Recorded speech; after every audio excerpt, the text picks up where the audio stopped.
With the controversy about what to do with the dams still unresolved, FERC extends Pacific Corp's license to operate them on an annual basis.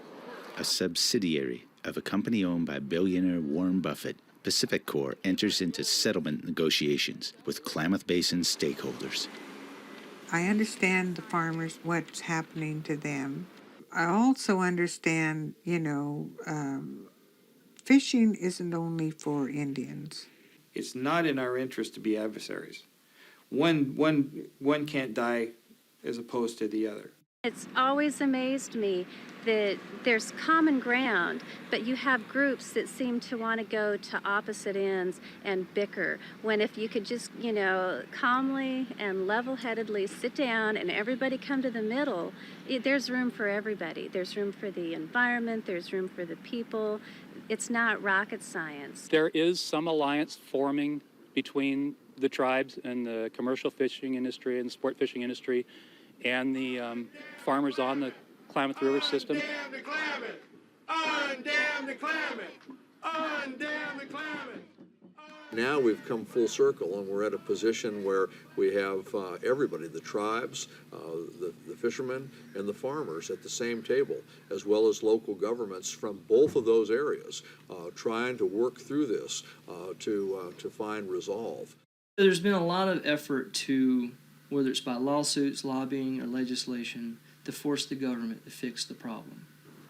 Federal judges, in some cases, are deciding river flows.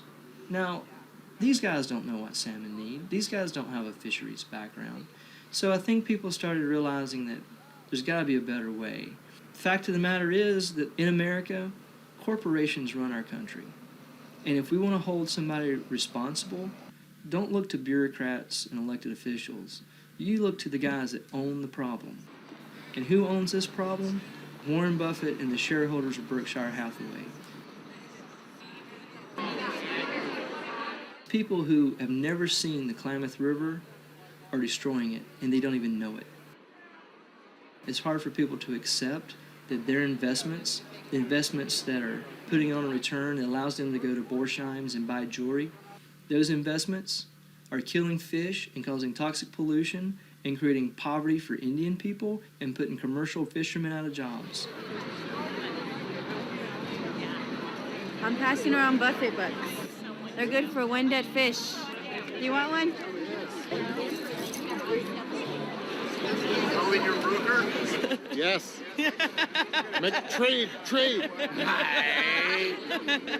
As a recreational fisherman, I'm extremely disturbed that Warren Buffett refuses to take down the dams on the Klamath River. People in the recreational and commercial fishing industries, we're experiencing a disaster right now. Salmon fishing is completely closed off the California and most of the Oregon coast. If we don't do something real soon, we're going to lose commercial fishing and recreational salmon fishing in California.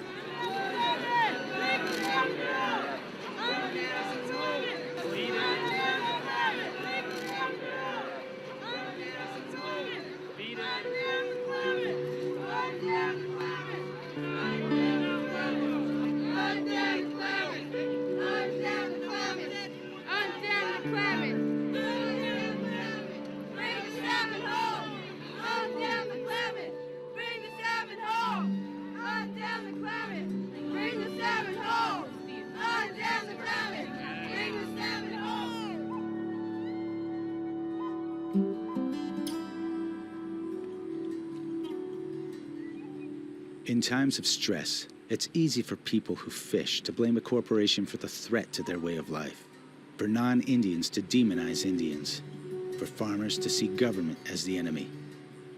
Every group does what it thinks is right, while failing to see what it has in common with the others. That's what this crisis over water and wildlife brought home to me. Commercial fishermen and federal agencies opposed Indians during the fish war, but they're now allies in the struggle to save the salmon.